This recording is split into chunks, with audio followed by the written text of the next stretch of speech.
اعوذ باللہ من الشیطان الرجیم بسم اللہ الرحمن الرحیم اللہم صلی علی سیدنا محمد وعلی آل سیدنا محمد وبارک وسلم وصلی علیہ۔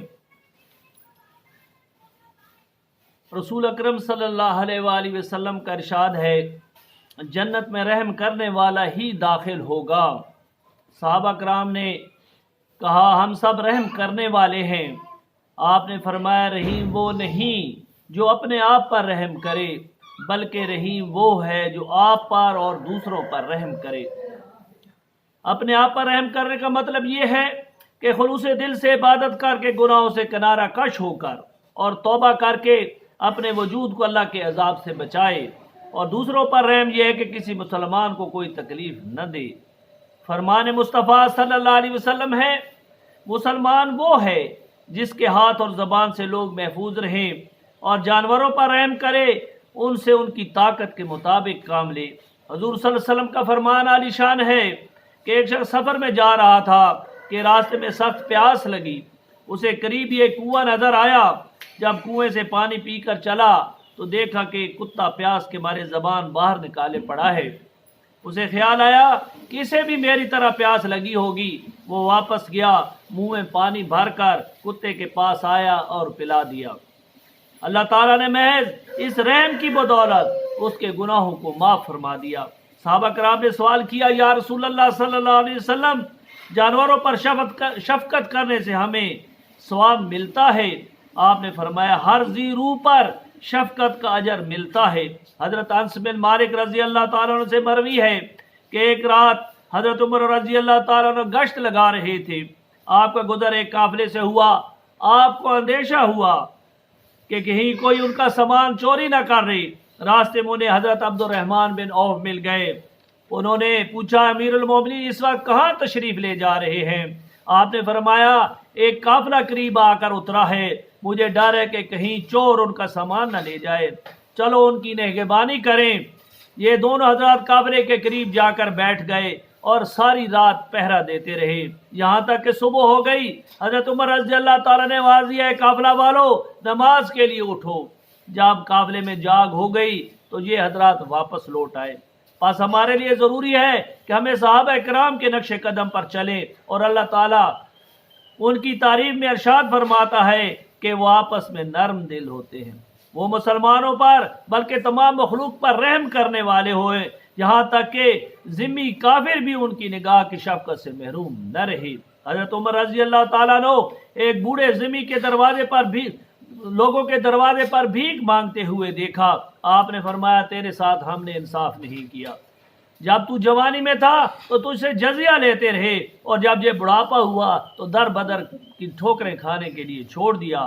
آپ نے اسی وقت بیت المال سے ان کا وظیفہ مقرر فرمایا۔ حضرت علی کرم اللہ وجہہ سے مروی ہے کہ میں نے ایک صبح حضرت عمر فاروق رضی اللہ تعالیٰ عنہ کے دیکھا کہ ایک وادی کی طرف اونٹ پر سوار ہو کے جا رہے ہیں۔ پوچھا امیر المومنین کہاں جا رہے ہیں؟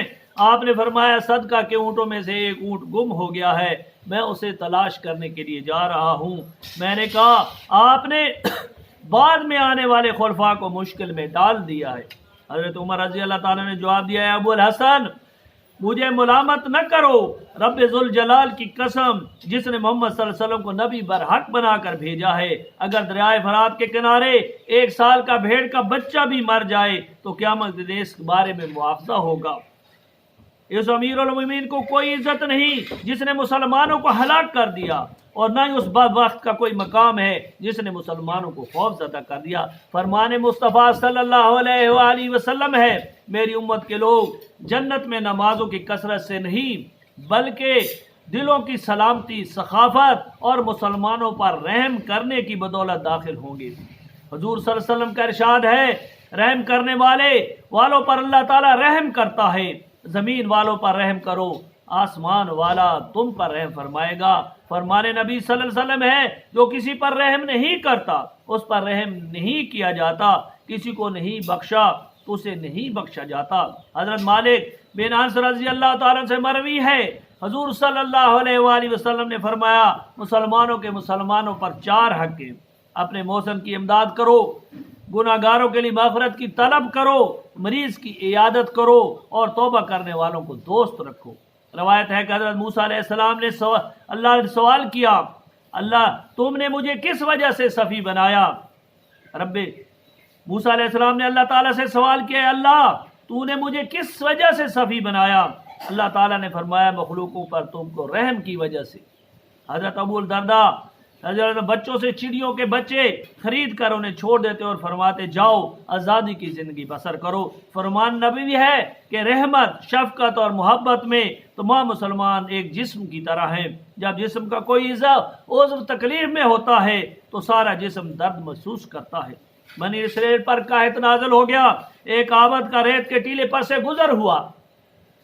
उसके दिल में ख्याल आया कि काश ये रेत का टीला आटे का टीला होता और इससे बनी इसराइल के पेट भरवाता। अल्लाह ताला ने बनी इसराइल के नबी की तरफ वही भेजी कि मेरे इस बंदे से कह दो कि तुझे स्टील के टीले के बराबर बनी इसराइल को आटा खिलाने का सवाब मिलता है। हमने तुम्हारी इस नीयत की बदौलत इतना सवाब दिया है। इसलिए फरमाने नबी सल्लल्लाहु अलैहि वसल्लम है, मोमिन की नीयत उसके अमल से बेहतर है। हज़रत ईसा अलैहिस्सलाम एक मरतबा कहीं जा रहे थे, आपने शैतान को देखा, एक हाथ में शहद और दूसरे में राख लिए चला जा रहा है। आपने पूछा, है दुश्मन खुदा, ये शहद और राख तेरे किस काम आती है? शैतान ने कहा कि शहद गीबत करने वालों के होठों पर लगाता हूँ और आगे राख यतीमों के चेहरों पर मलता हूँ ताकि लोग उससे नफरत करें। हज़ूर सल्लल्लाहु अलैहि वसल्लम ने फरमाया, जब यतीम को दुख दिया जाता है तो उसके रोने से अल्लाह ताला का अर्श कांप उठता है। और रब्बे ज़ुल जलाल फरमाता है, फरिश्तों, इस यतीम को जिसका बाप मनो मिट्टी तले दफन हो चुका है किसने रुलाया है? हुजूर सल्लल्लाहु अलैहि वसल्लम ने इरशाद फरमाया कि जिसने यतीम के लिबास और ताम की जिम्मेदारी ली, अल्लाह ताला उसके लिए जन्नत वाजिब कर दी। रोज़तुल उलमा में है कि हज़रत इब्राहीम अलैहिस्सलाम खाने से पहले 2-2 मील दूर का चक्कर लगाकर मेहमानों को तलाश करते। एक मरतबा हज़रत अली करमल्लाहु वजहो रो पड़े। पूछा गया, आप क्यों रोते हैं? आपने फरमाया, एक हफ्ता हो गया है मेरे घर कोई मेहमान नहीं आया और अल्लाह ताला मुझसे खुश नहीं है। फरमाने नबवी है कि जो किसी भूखे को फी सबीलिल्लाह खाना खिलाता है उसके लिए जन्नत वाजिब हो जाती है, और जिसने किसी भूखे से खाना रोक लिया अल्लाह ताला क़यामत के दिन अपने फजल करम से रोक लेगा और अजाब देगा। फरमाने नबी सल्लल्लाहु अलैहि वसल्लम है, सखी अल्लाह ताला जन्नत और लोगों के करीब होता है और जहन्नम से दूर होता है। बखील अल्लाह ताला जन्नत और लोगों से दूर होता है और जहन्नम से करीब होता है। फरमान नबी सल्लल्लाहु अलैहि वसल्लम है कि जाहिल सखी अल्लाह ताला को आबिद बखील से ज्यादा पसंद है। फरमाने नबी सल्लल्लाहु अलैहि वसल्लम है कि क़यामत के दिन 4 शख्स बिला हिसाब जन्नत में दाखिल होंगे। आलिम बामल, हाजी जिसने हज के बाद मौत तक कोई गुनाह का इर्तिकाब ना किया, शहीद जो अल्लाह के कलमा को बुलंद करने के लिए मैदान जंग में मारा गया, सखी जिसने माल हलाल कमाया और अल्लाह की रजा जोई में खर्च कर दिया। ये लोग एक दूसरे से इस बात पर झगड़े के जन्नत में पहले कौन दाखिल होता है। हजरत इब्ने अब्बास रज़ी अल्लाह ताला अन्हु से मरवी है कि हुजूर सल्लल्लाहु अलैहि वसल्लम ने फरमाया, अल्लाह ने अपने बाज बंदों को मालत दौलत से माला माल कर दिया ताकि वो लोगों को फायदा पहुंचाएं। जो शख्स फायदा पहुंचाने में पैसों पेश करता है अल्लाह ताला उसके माल को रोक देता है। फरमाने नबी सल्लल्लाहु अलैहि वसल्लम है, सखावत बहिश्त का एक दरख्त है जिसकी शाखें जमीन पर झुकी हुई हैं, जिसने इसकी किसी शाख को थाम लिया वो जन्नत में जाएगा। हजरत जाबर रज़ी अल्लाह ताला अन्हु से मरवी है, हुजूर सल्लल्लाहु अलैहि वसल्लम से पूछा गया कि कौन सा अमल अफजल है? आपने फरमाया सब्र और सखावत। हजरत मकदाम बिन शरी रहमतुल्लाह अलैह अपने वालिद और अपने जद से रवायत करते हैं कि उनके दादा ने हुजूर सल्लल्लाहु अलैहि वसल्लम की खिदमत में अर्ज की, मुझे ऐसा अमल बतलाइए जो मुझे जन्नत का मकीन बना दे। आपने फरमाया, माग़फ़रत के असबाब में से खाना खिलाना, सलाम करना और खुश इखलाकी है। अल्लाह ताला हमें हुजूर पुरनूर सल्लल्लाहु अलैहि वसल्लम की सच्ची गुलामी नसीब फरमाए और हुजूर सल्लल्लाहु अलैहि वसल्लम के नक्शे कदम पर चलने की तौफीक अता फरमाए। वो अमल कराए जिस पे इनाम हुआ है, उस सबसे बचाए जिस पर गज़ब हुआ है, और हमें भी रहम की तौफीक अता फरमाए। अल्लाह ताला, अगर आपको ये मारूज़ात पसंद आए हों तो आप YouTube पर जाकर हाजी मोहम्मद यूनुस सब्सक्राइब करें, और अगर कोई मसला दरपेश है तो व्हाट्सएप 0306 63 51 641 पर आप रब्ता करें। वाखिर दाना अल्हम्दुलिल्लाहि रब्बिल आलमीन।